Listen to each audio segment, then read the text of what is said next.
Assalamualaikum warahmatullahi wabarakatuh. Hamdan wa syukran lillah, wassalatu wassalamu ala rasulillah, wala hawla wala quwwata illa billah, amma ba'dah. Alhamdulillah, kita bertemu lagi anak-anak di pelajaran PAIBP, Pendidikan Agama Islam dan Budi Pekerti. Bagaimana kabarnya pagi ini? Sehat semuanya? Alhamdulillah, subhanallah, Allahu Akbar. Tetap semangat ya. Meskipun kita belajar dari rumah anak, kita tidak berkumpul dalam satu majelis di ruang kelas, tapi kita tetap harus semangat belajar thalabul ilmi, mencari ilmu anak. Ingat hukumnya wajib ya, thalabul ilmi itu minal mahdi ilal lahdi, sejak kita di gendongan ibu anak-anak sampai saatnya nanti kita masuk ke liang lahat meninggal dunia. Sebelum itu terjadi maka hukumnya wajib mencari ilmu. Makanya diniati thalabul ilmi, mencari ilmu untuk memenuhi kewajiban kita, termasuk untuk memerangi kebodohan kita, membuka wawasan pengetahuan kita, khususnya dalam agama Islam yang hukumnya fardu ain untuk mengerti dan memahami. Baik anak, sebelum kita masuk ke materi, kita berdoa dulu dengan membaca suratul Fatihah. Dengan iringan doa, mudah-mudahan kita semuanya, keluarga kita, ayah ibu kita, saudara-saudara kita, bapak ibu guru kita, keluarga besar sekolah kita, negara dan bangsa tercinta kita Indonesia dijauhkan dari segala bala bencana penyakit, khususnya virus corona COVID-19. Mudah-mudahan diberi keselamatan oleh Allah. Negara kita menjadi negara yang baldatun thayyibatun wa rabbun ghafur.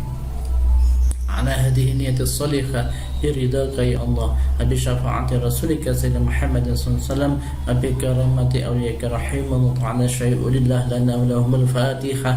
A'udzu billahi minasyaitonir rajim. Bismillahirrahmanirrahim. Alhamdulillahi rabbil alamin, arrahmanir rahim, maliki yaumiddin, iyyaka na'budu wa iyyaka nasta'in, ihdinas siratal mustaqim, siratal ladzina an'amta 'alaihim ghairil maghdubi 'alaihim waladdallin. Amin. Baiklah anak-anak, materi kita hari ini materi yang baru anak, materi yang cukup menarik dan sangat menarik untuk kita kaji, yaitu tentang sejarah SKI, sejarah kebudayaan Islam. Kita bisa maju anak-anak karena kita melihat apa yang telah terjadi di masa lalu, dan yang terjadi di masa lalu itu namanya sejarah. Wajib kita pelajari untuk belajar di masa depan, apalagi sejarah ini ada hubungannya dengan agama kita. Baik anak-anak, materi kita hari ini tradisi Islam Nusantara. Kita akan pelajari tradisi-tradisi apa saja yang ada di Nusantara. Ingat Nusantara ya, ini adalah gambar kepulauan kita Indonesia. Ini Pulau Sumatera, Pulau Jawa yang kita tempati saat ini. Ini ada Pulau Sumatera. Ini Pulau Kalimantan ya. Ini Sumatera, Kalimantan, Sulawesi.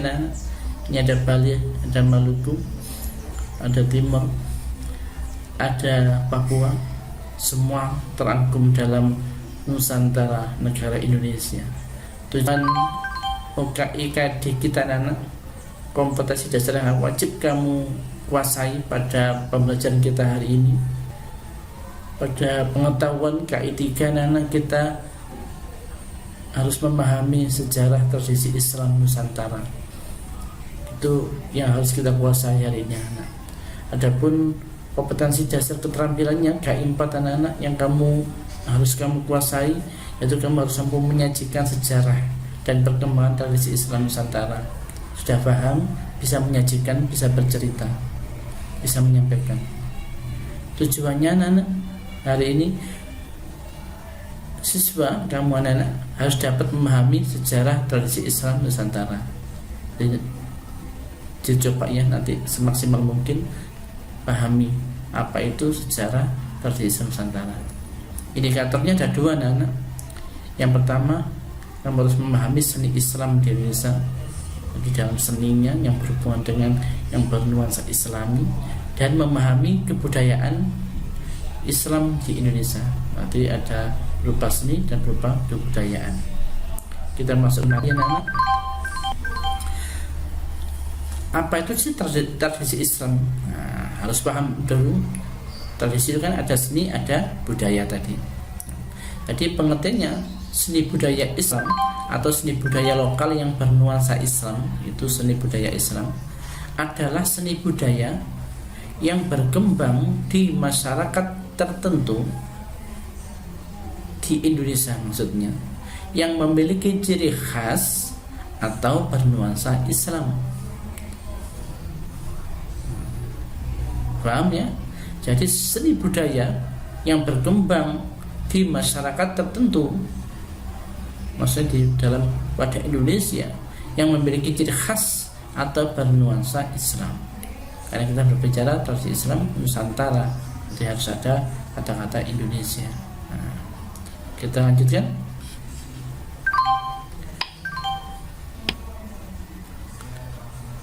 Apa saja anak yang termasuk dalam seni yang Islam? Nah, satu persatu ada contohnya.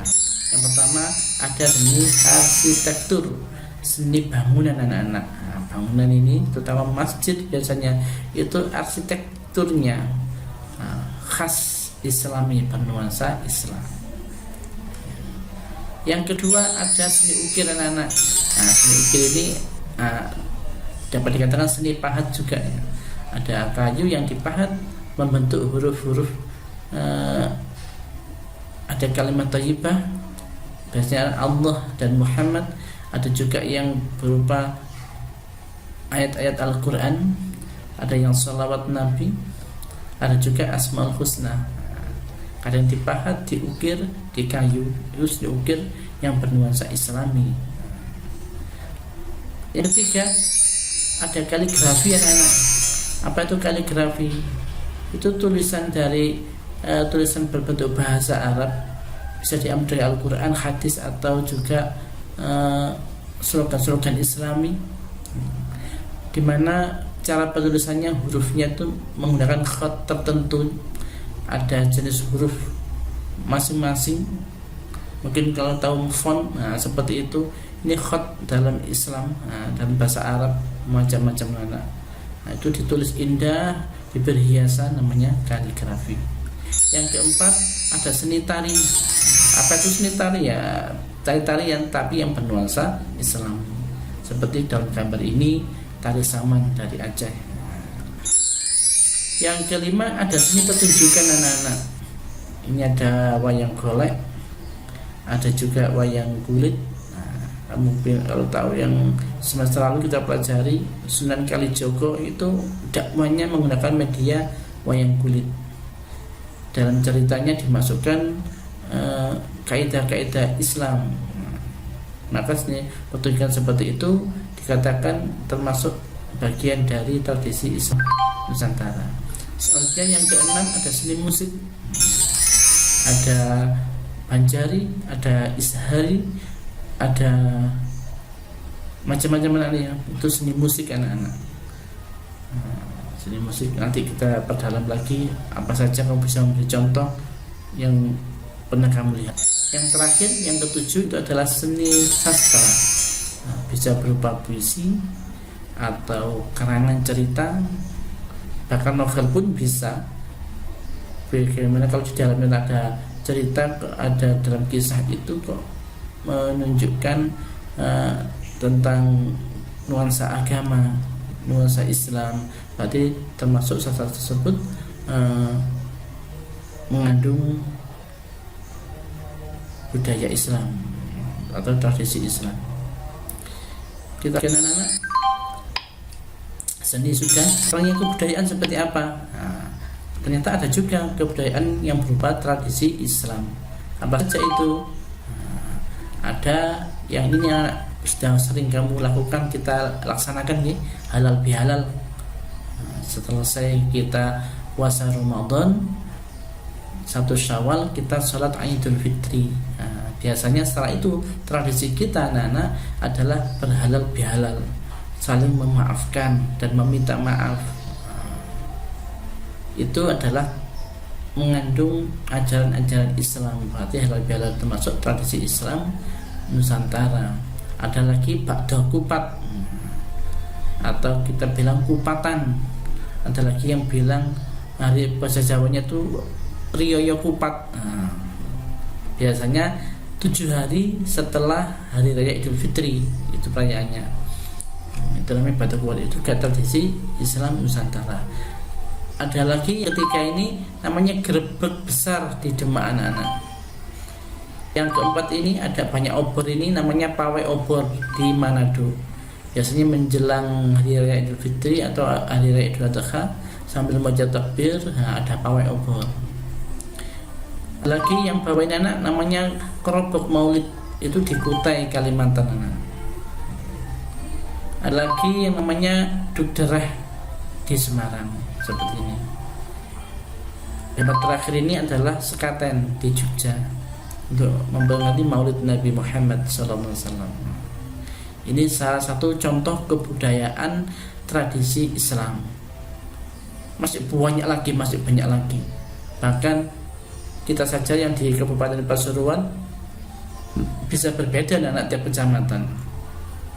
Bahkan antar desa bertetangga pun terkadang ada perbedaan juga. Memang khas nuansa kebudayaan tradisi Islam di Nusantara itu. Tidak apa-apa perbedaan anak. Kita lanjutkan.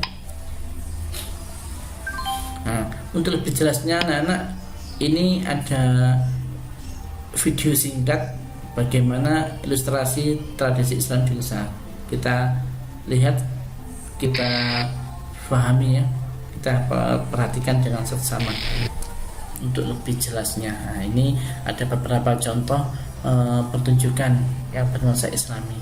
Ini halal bihalal anak-anak, kita setelah dari fitri. Kalau ini ada tarian sufi, tari Japin yang muter-muter itu biasanya. Kalau ini peringatan sekaten dari Jogja.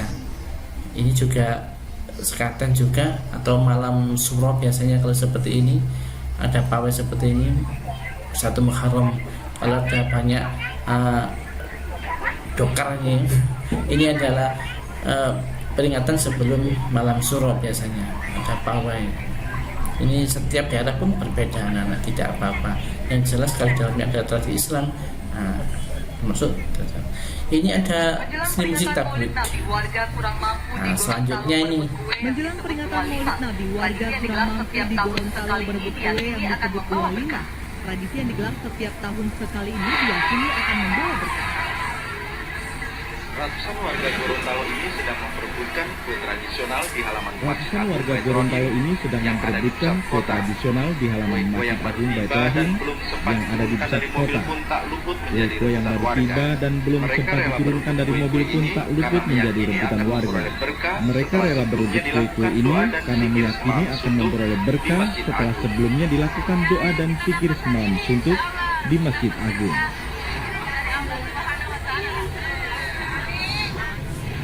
Kue-kue yang dikemas dan dipajang pada keranjang besar berbentuk masjid atau rumah ini disediakan oleh orang-orang kaya untuk diperebutkan oleh warga miskin. Ratusan warga miskin setiap tahun menjelang peringatan Maulid Nabi selalu menyesakin Masjid Agung Baitur hanya untuk mendapatkan kue walimah ini. Syamsul Kana melaporkan dari Gorontalo. Ini musik anak-anak marawis ya.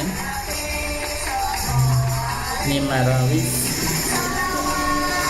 dalamnya pasti membaca selawat Asmaul Husna dan sebagainya. Ini membaca Asmaul Husna.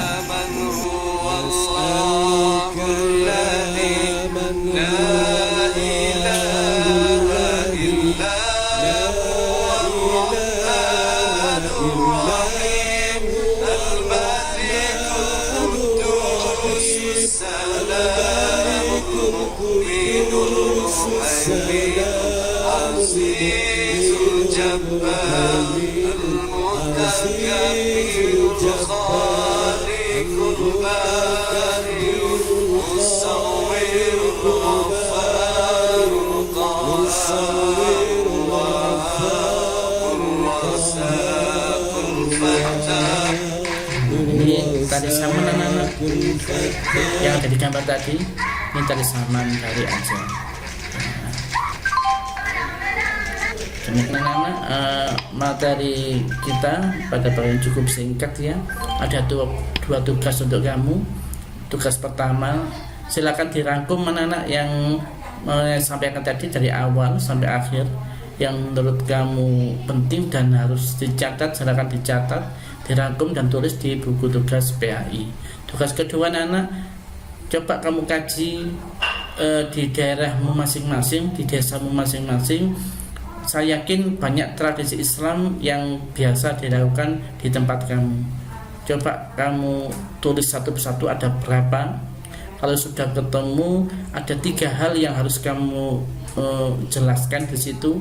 Nama tradisi Islamnya itu apa namanya, terus dilakukan dalam rangka apakah, yang dalam rangka apa tradisi itu dilakukan.